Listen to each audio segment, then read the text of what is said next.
Bonjour à tous et bienvenue au webinaire Integra System. Aujourd'hui, nous allons vous parler de la partie protection des entreprises suite à une cyberattaque afin de concrètement classifier et sécuriser vos données. Ce webinaire aujourd'hui que nous allons animer avec notre partenaire technologique Netvrix. Donc je me présente, je suis Yann Coppen, je suis le dirigeant d'Integra System. Integra System, pour ceux qui ne nous connaissent pas, nous sommes une entreprise basée à Limoges qui existe depuis 13 ans, qui aujourd'hui a basé ses fondamentaux sur une forte expertise sur les technologies que nous proposons, autour d'un sujet très simple, qui sont les infrastructures du système d'information, mais également et surtout la protection des données. C'est vraiment une marque de fabrique pour nous. Chez Integra, aujourd'hui, nous avons les infrastructures. Les infrastructures, je vais essayer de vous le formuler d'une façon assez courante. Concrètement, chez Integra, nous virtualisons les réseaux, nous virtualisons les serveurs, nous virtualisons les postes, nous virtualisons les applications et nous virtualisons le stockage. Et tout cela dans un cloud privé ou un cloud hybride. Nous faisons les deux types d'infrastructures. Et autour de ces briques, nous faisons deux éléments complémentaires qui sont d'une part la sécurité, donc le premier niveau de sécurité étant la sauvegarde, bien entendu, mais également du PRA, du PCA, de la protection périmétrique, de la protection comportementale, sujet du jour sur lequel nous allons un petit peu développer. Mais également, quand on parle de Netvrix et de la classification de données, nous allons aussi vous parler audit et reporting. Aujourd'hui, nous avons tous besoin d'objectiver un petit peu nos ressentis, ressentis administrateurs, ressentis décideurs, ressentis utilisateurs, à savoir avoir des tableaux de bord, avoir du reporting automatique, avoir également des météos des services, mettre en place des indicateurs en cas de problème. Dans la stratégie Integra System, aujourd'hui, nous allons vous parler de Netvrix. Netvrix qui est pour nous ce qu'on appelle un outil malin, voire un outil très malin. Un outil malin qui va vous permettre de réduire vos coûts d'infrastructure, de détecter une attaque, de détecter un comportement anormal, mais également de rationaliser vos usages. Et c'est ça aujourd'hui tout l'intérêt de la solution Netvrix dans notre stratégie. La stratégie Integra System, elle est aujourd'hui éminemment software defined. Mais ce n'est pas que la stratégie Integra System, c'est la stratégie de nos clients. Aujourd'hui, votre besoin à tous, c'est de transformer votre SI en centre de services innovant. Et pour qu'il soit innovant, il faut réduire vos coûts, il faut sécuriser vos dispositifs et être prêt à la croissance. Croissance en termes d'utilisateurs, croissance en termes de données. Je vais laisser la main à Damien Labib qui va nous parler des technologies Netvrix avec le sujet donc protection contre une cyberattaque. Merci Yann, j'espère que vous m'entendez tous bien. Merci à tous de votre présence. On va du coup passer quelques minutes ensemble pour discuter de Netvrix Auditor. Netvrix Auditor, donc vous allez voir qu'il y a une solution au-delà d'être maligne, comme le dit effectivement Yann, très facile d'usage, très facile d'exploitation, puisque c'est ce qu'on essaye de proposer à nos clients, leur proposer une simplicité d'exploitation dans le traitement de la donnée, parce que le traitement de la donnée, c'est aujourd'hui un petit peu le cœur de votre système d'information. Tout simplement, la donnée, c'est là que c'est important. Alors, on va parler ensemble de cette solution que vous voyez à l'écran. Je vais rentrer tout de suite dans le vif du sujet et vous présenter la console. Vous avez dans l'onglet GoToWebinar une petite boîte à questions. Je vous invite à l'utiliser tout au long de ma présentation si jamais vous avez des questions ou si des choses ne sont pas claires pendant ma présentation. Mais à aucun moment, on va rentrer dans le détail trop complexe de la solution. L'idée, c'est de vous donner une overview un peu synthétique et de vous présenter comment on peut exploiter tout ça.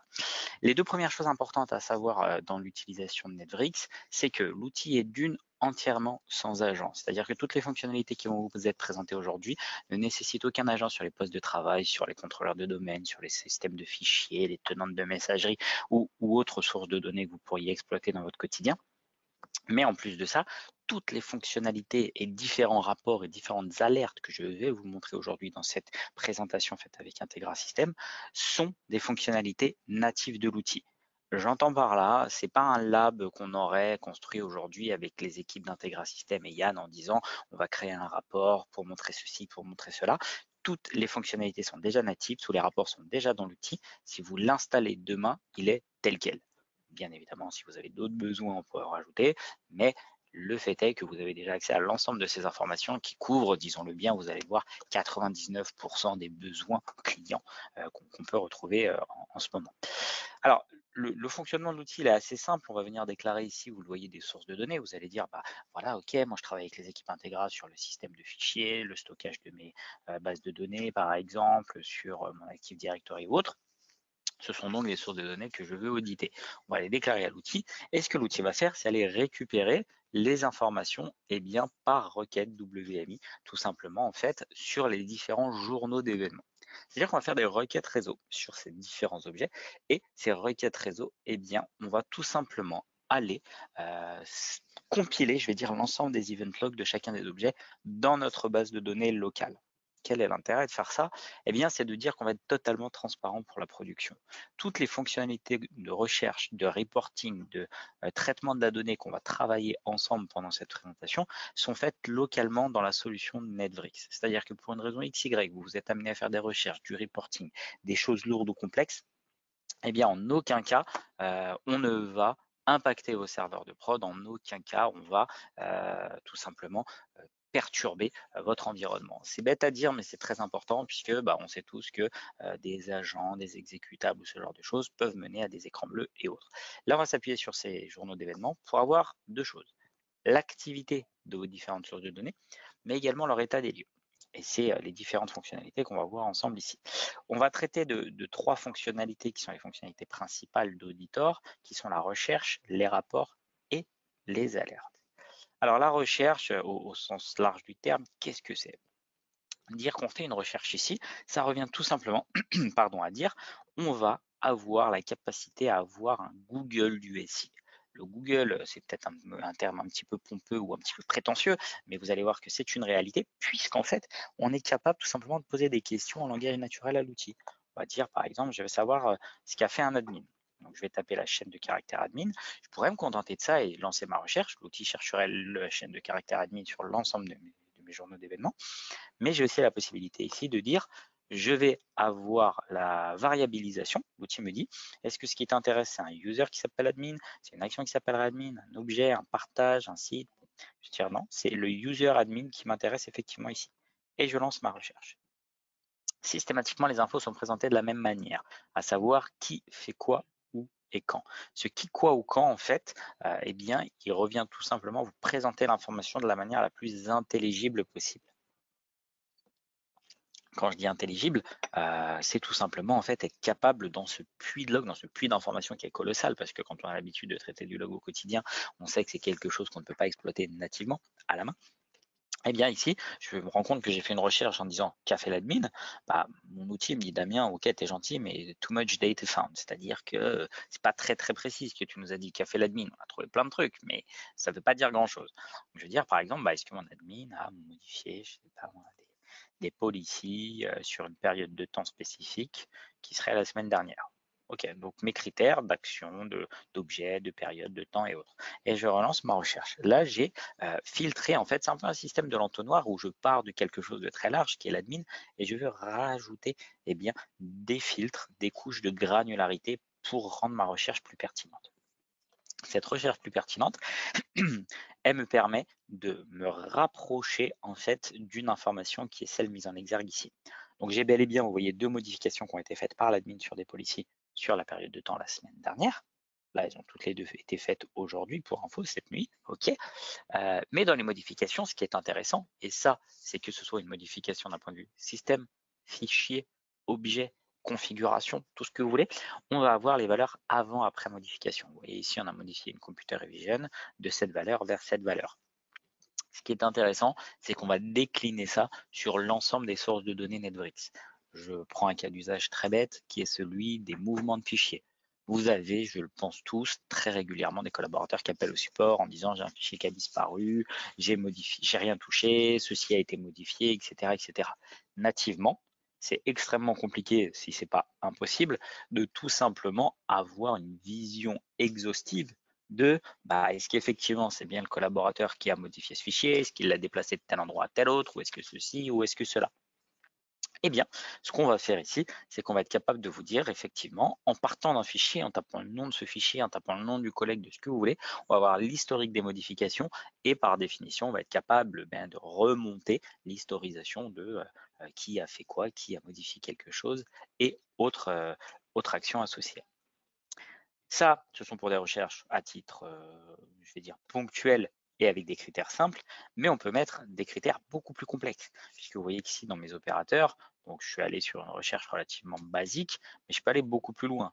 Dans mon key, j'ai mis mon admin. Dans mes actions, j'avais ajout, suppression, modif. Je peux aller beaucoup plus loin, puisqu'on a l'ensemble des tentatives échouées sur des ajouts, suppression, modif. On a les lectures tentées, on a les renoms, les mouvements, les check-in, les check-out, les log-on, les log-off, les copies, les envois, les ouvertures et fermetures de session. Si je veux m'intéresser à des types d'objets spécifiques, j'ai la capacité ici, donc nous on s'est intéressé à des policies, mais on peut dire des comptes machines, des users, des fichiers, des documents, des partages, des groupes, des OU, des sites. Bref, vous empilez autant de calques que vous voulez avec des opérateurs du style contient, ne contient pas et ou commence, se termine, enfin on peut être extrêmement granulaire, il n'y a aucune limite dans le nombre de couches que vous pouvez empiler et le but du jeu, c'est que vous n'ayez plus à avoir une mécanique ou une gymnastique de dire ok, un collaborateur m'a posé une question, il faut que j'aille voir dans le rapport, sous-rapport, machin qui tape sur la base de données truc. C'est purement et simplement de la question en mode Google. Aujourd'hui, je prends un exemple très, très bête, mais vous cherchez un commerce, vous cherchez un restaurant, vous cherchez un lieu de loisirs, ce que vous voulez, vous tapez les choses sur Google. Eh bien, dans le SI, quand on cherche une information, ça doit être la même chose. On veut une info, on tape qu'a fait l'admin entre lundi et mercredi sur le contrôleur de domaine X. Voilà. Et on doit avoir une capacité de réponse factuelle et simple. L'ensemble de ces recherches peuvent être bien évidemment exportées. Vous avez la possibilité, le cas échéant, donc de les envoyer à un collaborateur. Voilà, et quelqu'un vous a fait une demande, vous avez fait sa recherche, hop, on lui envoie par mail le résultat de la recherche. Vous avez possibilité de rendre récurrente ces recherches en mettant un principe de souscription, c'est-à-dire vous dites bah voilà, ok, j'ai pas envie de me la retaper tous les lundis matins parce que je me rends compte que je la fais de manière régulière. Donc soit vous enregistrez les critères de cette alerte et quand le bon vous semble, eh bien vous allez cliquer sur le bouton qui va remettre vos filtres automatiquement, soit tout simplement, eh bien vous dites j'ai même pas envie d'aller dans Nedrix, je veux que tous les lundis matins je reçoive eh bien les informations relatives à telle recherche et vous recevrez tous les lundis matins un rapport avec eh bien, les différentes informations. On verra juste après comment fonctionne le système de souscription. Ça, c'est donc la partie recherche. On va faire des recherches en temps réel. Je vous laisse le cas échéant s'il y a des questions, les poser dans la barre de recherche dédiée à cet effet.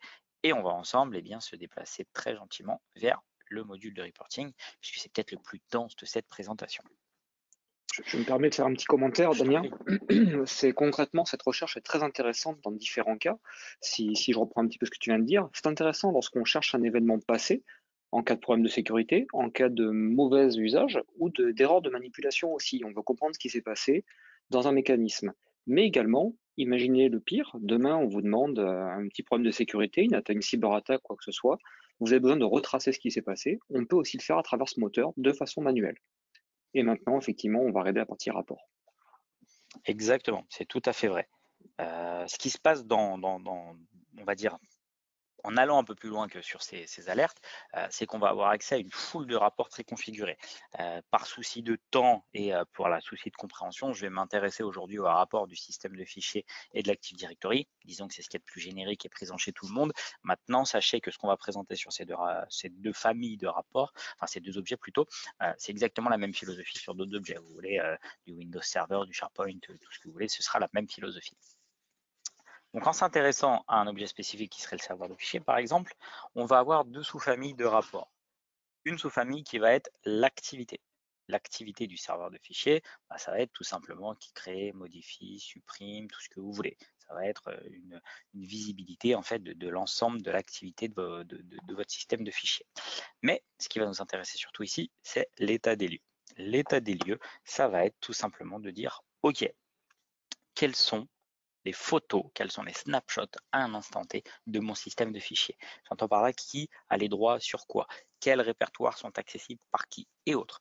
Donc tout simplement ici, on va dire, vous vous rappelez, hein, dans la barre de recherche, on parlait du qui fait quoi, où et quand. Et ce qui, quoi ou quand, ça va être un peu la pierre angulaire de tout notre outil. On va dire, qu'est-ce qu'on choisit de mettre au centre? Est-ce qu'on va s'intéresser d'abord à un collaborateur et aux droits qui sont les siens, ou est-ce qu'on va s'intéresser à un rapport, à un répertoire, pardon, et du coup aux personnes qui ont accès à ce répertoire? On va penser dans le deuxième sens pour commencer. On va dire, donne-moi, répertoire par répertoire, qui a les accès et surtout d'où est-ce qu'ils viennent. Est-ce que ce sont des accès natifs, hérités d'un groupe? Est-ce que j'ai des incohérences dans le traitement de ces derniers, tout simplement? Donc là, c'est un peu lancé l'effet démo. Ici, donc répertoire par répertoire, mon folder par exemple ici, donc le répertoire DataShare. J'ai un premier niveau d'intelligence qui me dit, bah tiens Damien, tu as des permissions qui sont différentes du dossier parent. Ah, permissions différentes du dossier parent, bah ok, ça c'est cool, mais d'où ça vient, qu'est-ce que ça veut dire? En fait, tout simplement, on va voir ici que on a la liste de comptes suivants, tous ces objets, on a les différentes permissions, donc le type de permission de chacun, et surtout, on a ici bien d'où viennent leurs droits. Et en corrélation avec ce qui est marqué là, vous voyez qu'on a de surbrillance ici, donc ce sont des héritages de groupe. Ça veut dire que ces personnes n'ont pas les droits sur le dossier parent, mais ont hérité des droits sur ce répertoire de par leur appartenance à un groupe. Légitime ou non, je peux cliquer sur groupe, faire le lien avec mon AD et comprendre d'où vient cette incohérence et cette arborescence. Ici, on a aussi la capacité donc de mesurer la même chose par compte utilisateur, par permission excessive. Les permissions excessives, c'est une fonction un petit peu de garde-fou qu'on tient à mettre en œuvre dans ces cas de figure-là, puisque vous avez les listes des droits des différents répertoires. On va vous dire sur le répertoire Toto, voilà la liste des personnes qui ont accès. Seulement, vous êtes en informatique et la légitimité pour vous d'une personne à avoir accès à un répertoire ou non, bah, des fois, elle est relative, vous ne savez pas. Donc, vous allez demander au propriétaire du répertoire et ce qui peut se passer, c'est qu'il peut dire oui, oui, t'inquiète pas, ils ont besoin des droits, t'inquiète pas, fais-moi confiance. Ok, très bien. Sauf que lui, s'il n'a pas envie de se prendre la tête, il vous répond ça pour avoir la paix. Ce que vous allez pouvoir faire ici, c'est croiser en fait tout simplement une information qui va être quels sont effectivement les droits des collaborateurs sur un répertoire, mais surtout qui y accède réellement. Parce que des permissions dites excessives, ce sont des gens qui ont les droits sur un répertoire mais qui n'y vont jamais. Donc qui par définition, s'ils sont cryptoloqués ransomware, ont une surface d'exposition à la menace qui est bien plus importante que ce devrait être la réalité. Et par définition ici, vont tout simplement apporter du risque supplémentaire à l'entreprise. Donc, il sera très facile pour vous de mesurer ça. Ici, vous voyez que les 5 personnes qui ont accès à ce répertoire-là, sur les 30 derniers jours, donc moi j'ai demandé qui est allé 0 fois en 30 jours, sur les 30 derniers jours, il n'y en a pas une qui y est allée. On est en droit de se dire là tout simplement, voilà, sur ce répertoire-là, est-ce que c'est un projet qui est encore actif ou quoi? On peut monter les durées, plus d'accès, plus de jours, enfin voilà, ça c'est complètement à votre disposition. Donc ça, c'est pour la partie permission excessive, mais on a également pas mal de fonctions un petit peu ménage, où on va avoir l'ensemble des fichiers dupliqués, on va avoir la différence avec les répertoires vides, on va avoir les permissions par partage, quels sont les fichiers les plus volumineux, une arborescence des différents partages de fichiers, les différents propriétaires de données, etc., etc. Ça, c'est pour la partie système de fichiers. Cette partie Un très bon outil pour fichiers. faire le nettoyage de printemps. Le nettoyage de printemps traditionnel du serveur de fichiers. Exactement. Alors là, je vous confirme que c'est impératif même, surtout qu'on va pouvoir coupler ce ménage de printemps, comme dit Yann, avec l'Active Directory. Parce que l'Active Directory, c'est quand même là où à la base vous avez vos droits et autres. Et donc, par définition, on va être ici tout de suite en mesure de faire une corrélation entre, ok, j'ai fait le ménage de mon système de fichiers, mais je dois faire une corrélation de ménage avec mon AD. Donc ici, je vais avoir la même philosophie, vous voyez, Active Directory, changement, donc toute l'activité de mon AD qui a modifié un groupe, une OU, un role master, je sais pas, une security group, enfin tout ce qui peut être modifié au niveau d'un AD, mais surtout, ménage de printemps pour reprendre le terme de Yann parce que je l'aime bien, ici, l'état des lieux de votre AD. Qui est dans quel groupe, dans quel OU, dans quel groupe de sécurité? Est-ce que j'ai des comptes expirés, des comptes qui n'expirent jamais? Est-ce que j'ai des comptes bloqués, des comptes avec des passwords non requis ou qui à l'inverse n'expirent jamais? Tout ça, ce sont des informations qu'on va vous remonter en fait de manière automatique et qui vont vous permettre de lever encore une fois des failles de sécurité basiques mais malheureusement à traiter puisqu'on est très souvent, on sous-estime le nombre de comptes qui ne nécessitent pas de password par exemple. Chez beaucoup de clients, on lance les premiers rapports et on se rend compte que il y a quelques comptes qui ne nécessitent pas de password et qui sont en accès open.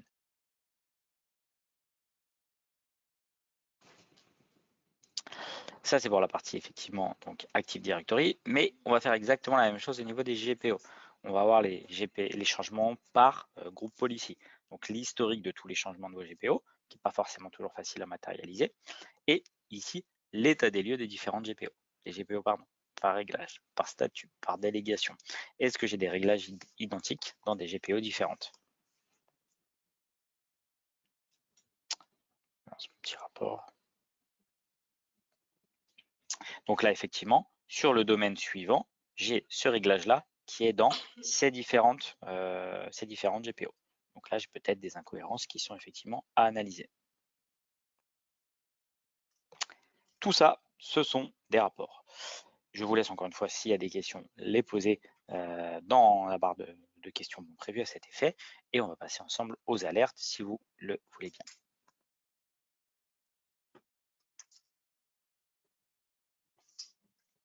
Les alertes. On a effectivement une bibliothèque d'alertes préconfigurée. Donc ces alertes préconfigurées, ça va être tout simplement voilà, dire OK, on a ici des bonnes pratiques en fait, ni plus ni moins de ce qui est la sécurité. Et par définition, eh bien, on va être capable de vous dire OK, voilà ce qu'on vous préconise de faire. Libre à vous de les activer ou de les désactiver. On a des alertes sur les suppressions de comptes, les modifications, les logins excessivement rapides, les suppressions de masse sur un système de fichiers et autres. Mais on a la possibilité d'en créer ensemble, très simplement. Donc, créer ensemble, ça veut dire qu'ici, on va faire par exemple Integra. On va y mettre une liste de destinataires. Donc, par exemple, je veux dire que c'est yann.coupn qui sera informé si jamais on a un besoin. Et en fait, mon alerte, eh bien, je vais faire exactement de la même manière que je faisais ma barre de recherche tout à l'heure. C'est-à-dire, je vais la construire en disant, je vais être alerté, par exemple, quand j'ai, je ne sais pas moi, des modifications faites sur un objet qui serait un fichier. Le cas échéant sur une source de données qui serait un répertoire, j'en sais rien moi, ou tiens, on va même faire plus simple, un fichier qui serait dans le répertoire /compta, j'en sais rien moi. Oui, ou un 6.ini qui sera accédé et modifié, tout simplement. Par exemple aussi, et tiens, qui serait accédé en dehors des heures de bureau. Tiens, ça c'est assez sympa aussi à monitorer, parce que vous avez la possibilité donc de choisir votre alerte, sa pertinence, en fonction des heures où elle est faite, mais également du seuil d'activité. Le seuil d'activité, ça va être tout simplement de dire, OK, eh bien, est-ce que cette alerte-là, je veux la recevoir dès qu'elle est faite à une itération, ou est-ce que je veux dire, elle ne m'intéresse que si elle est faite au moins X fois en tant de temps? Donc là, je peux mettre, je ne sais pas, 10 fois en 1 minute, 100 fois en 20 minutes, etc. etc. Tout ça, On va reprendre ton exemple de logon trop rapide. L'exemple de logon trop rapide, ça peut être très intéressant. Par exemple, si quelqu'un tape 12 fois un mot de passe administrateur et il se trompe à chaque fois en moins d'une seconde, vous êtes sûr que c'est un robot qui vous attaque, par exemple. Exactement. Juste pour donner un cas d'usage. Et non, mais c'est pas idiot. Et dans ce cas de figure, typiquement, un robot qui vous attaque, eh bien, on peut mettre ce qu'on appelle des actions de réponse. Les actions de réponse, c'est tout simplement, on a la capacité à dire ici, on va mapper tout simplement un script PowerShell, un exécutable, tout ce que vous voulez, avec eh bien, votre alerte en question. Donc, dès que votre alerte est déclenchée, on va y associer une action et cette action va avoir pour but eh bien, de pallier à la faille de sécurité que vous venez de détecter. Ça, c'est pour de l'immédiat, mais vous pouvez aussi avoir besoin de faire du suivi comportemental. Voilà, vous avez quelqu'un qui va aller chercher, je ne sais pas, qui va avoir un comportement un peu déviant, mais pas très grave, mais qui va le faire de manière récurrente. Vous avez besoin de le mesurer sur le long terme. Eh bien, tout simplement, ici, on va mettre en place ce qu'on appelle le risque score. Le risque score, ça va être ni plus ni moins que de dire, OK, j'ai un collaborateur qui fait quelque chose qui semble présenter un risque, mais j'en ai pas la garantie. Donc, je veux que pour toutes ces alertes, dès que l'action est déclenchée par un collaborateur, eh bien, lui soit attribué un nombre de points. Et ce point, eh bien, on va le choisir sur une échelle de 1 à 100 en l'occurrence, en fonction de la sévérité du critère qu'on veut mesurer. Et chacun des points ici va venir incrémenter un tableau d'analyse comportementale où vous allez avoir l'évolution du score de risque de toute l'organisation sur 30 jours glissants. Et sur ces 30 jours glissants, allez avoir également la capacité à avoir le score de chaque collaborateur et ce qui lui a valu d'avoir des points. Ici, par exemple, Ken Christensen, on va aller regarder ce qu'il nous a fait. Et il s'avère que Ken Christensen, on voit qu'il a créé des fichiers potentiellement dangereux sur un système de fichiers. Ah, chez nous, un fichier potentiellement dangereux, c'est quelqu'un qui crée un exe sur un partage local. On a dit c'est interdit. Bon, pourquoi pas. On va tout simplement lui dire combien de fois est-ce qu'il l'a fait. On voit que sur 30 jours glissants, il l'a fait 29 fois. Bon, ça commence à faire beaucoup, Ken. Et là, on est capable tout de suite d'identifier si c'est du lard ou du cochon, si vous me permettez de le dire ainsi, et de se rendre compte, est-ce qu'on a quelqu'un qui a fait une action ponctuellement de manière totalement malencontreuse, ou est-ce qu'on est effectivement vis-à-vis d'un risque de sécurité, ce qui semble être le cas ici. Voilà ce que j'avais à vous présenter. On a été très rapide et très exhaustif avec Yann sur l'ensemble de ces présentations. Je vais aller voir dans la barre de questions si on a quelques éléments. Yann, je te laisse la parole si tu veux rajouter quelque chose. J'en profite pour reformuler, Merci beaucoup, Damien. Ce qu'on a pu voir à travers ta présentation, c'est trois fonctionnalités qui sont assez intéressantes avec Netflix. La première, c'est la recherche d'informations, la recherche manuelle, recherche en cas de problème, recherche en cas d'interrogation, recherche aussi en cas de besoin sur un nouveau projet. Typiquement, on veut rechercher précisément quelles sont les données classifiées parce qu'on a un projet d'archivage. Est-ce qu'on veut archiver? Est-ce qu'on doit archiver? On peut objectiver tout ça, soit de manière manuelle, comme tu nous l'as montré, soit de manière automatique avec des rapports, si on veut te prendre une visibilité avec une certaine antériorité. C'est aussi intéressant. Demain, vous voulez réduire votre fenêtre de sauvegarde. Je dois archiver des données pour avoir moins de données en production. Je peux tout simplement commencer par un audit de ce type-là.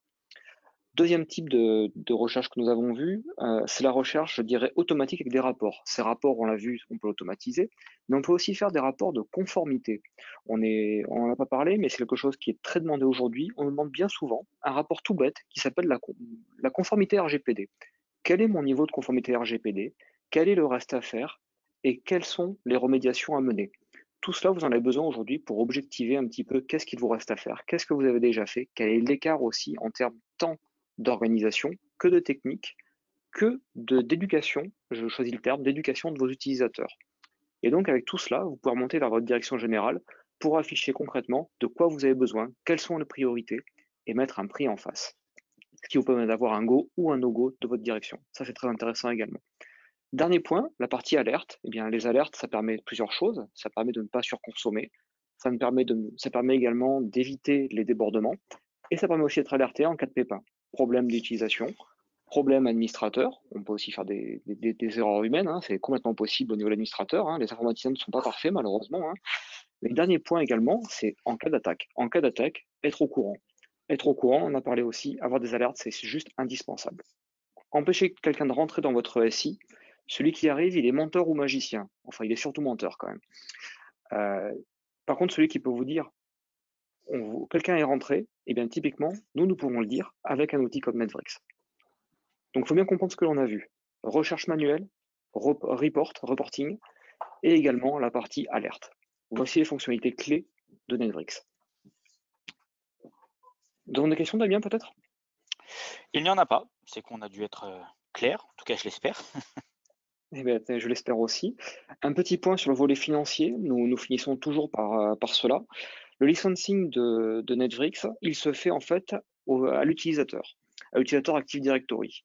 Donc, le licensing se fait par module, par fonctionnalité, donc typiquement Active Directory, File Server, SharePoint, Exchange, Office 365, VMware, SQL, Oracle. Toute la facturation se fait en fonction du nombre d'utilisateurs, par module. Voilà, et écoutez, si vous avez d'autres questions, vous pouvez revenir vers nous. Vincent Danex et moi-même restons à votre disposition chez Integra System. Nous allons vous envoyer un lien vers cette vidéo qui est enregistrée aujourd'hui et nous allons également vous transmettre un email avec nos coordonnées complètes. N'hésitez pas à nous recontacter. Merci à tous. Un grand merci Damien pour ta présentation, c'était très clair. Merci. Bonne journée à tous. Très bonne journée, messieurs. Au revoir. Au revoir.